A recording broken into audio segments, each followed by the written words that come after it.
নমস্কার।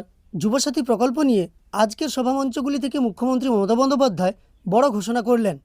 তিনি ঘোষণা করলেন যুবসাথী প্রকল্প অন্যান্য প্রকল্পের মতো চলতে থাকবে। এছাড়াও যুবসাথী প্রকল্পে যারা আবেদন করেননি তারা নতুন করে যুবসাথী প্রকল্পের জন্য আবেদন করতে পারবেন।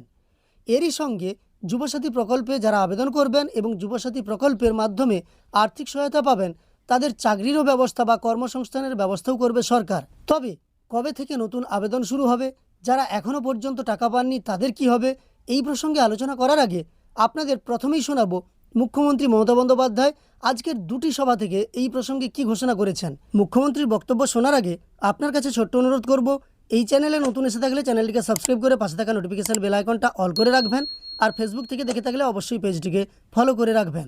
এবার বলে যাই, যুবসাথী যারা পাচ্ছেন, বাদবাকি যারা আছেন তারাও পেয়ে যাবেন অ্যাপ্লাই করলে, এবং তাদের চাকরির সন্ধান আমরা করে দেবো।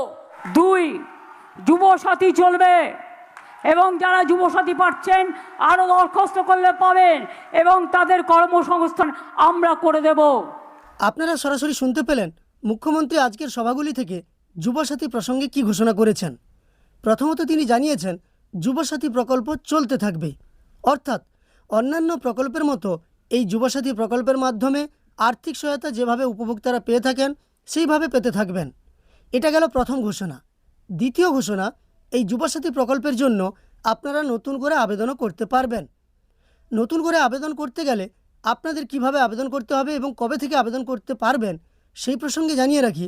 দেখুন, এই মুহূর্তে যেহেতু আদর্শ নির্বাচনী আচরণবিধি লাগু হয়ে গেছে, তাই শুধুমাত্র যুবসাথী নয়, কোনো প্রকল্পের জন্যই আপনি আবেদন করতে পারবেন না বা কোনো প্রকল্পের ক্ষেত্রে আপনার সমস্যার সমাধানও হবে না।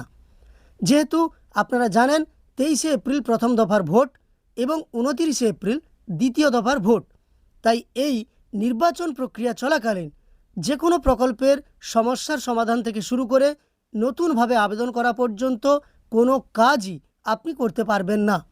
আপনাকে তাই অপেক্ষা করতে হবে এই ভোট প্রক্রিয়া মেটা পর্যন্ত, অর্থাৎ বিধানসভা নির্বাচন সম্পূর্ণ না হলে কোনো প্রকল্পের জন্য আপনি আবেদন কিংবা সমস্যার সমাধান করতে পারবেন না।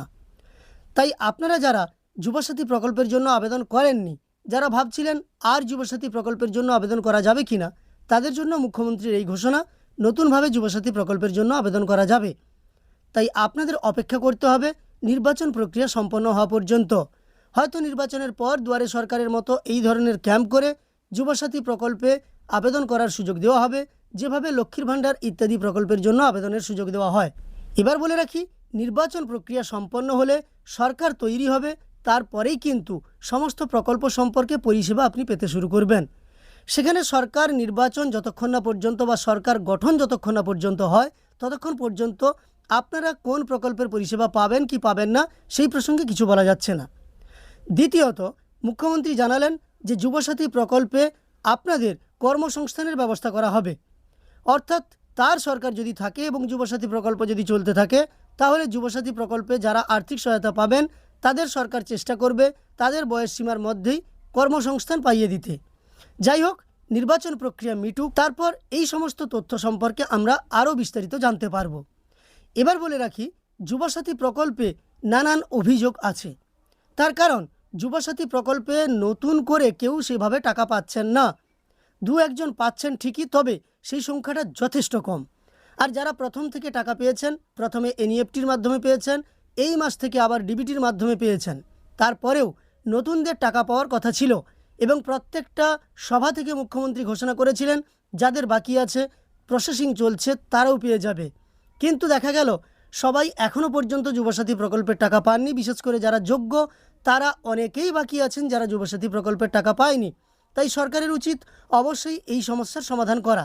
তবে নির্বাচনের আগে এই সমস্যার সমাধান হবে কিনা সে বিষয়ে কিন্তু সন্দেহ আছে। দেখা যাক, পরবর্তীকালে এই সংক্রান্ত কোনো তথ্য পেলে আপনাদের সঙ্গে তা শেয়ার করব।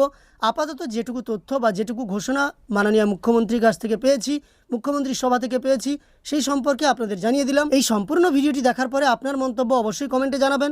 ভিডিওটি ভালো লাগলে একটি লাইক করার সঙ্গে সঙ্গে এই ধরনের তথ্য আরও পাওয়ার জন্য চ্যানেলটিকে সাবস্ক্রাইব করে পাশে থাকা নোটিফিকেশন বেল আইকনটা অল করে রাখবেন। ফেসবুক থেকে দেখে থাকলে অবশ্যই পেজটিকে ফলো করে রাখবেন।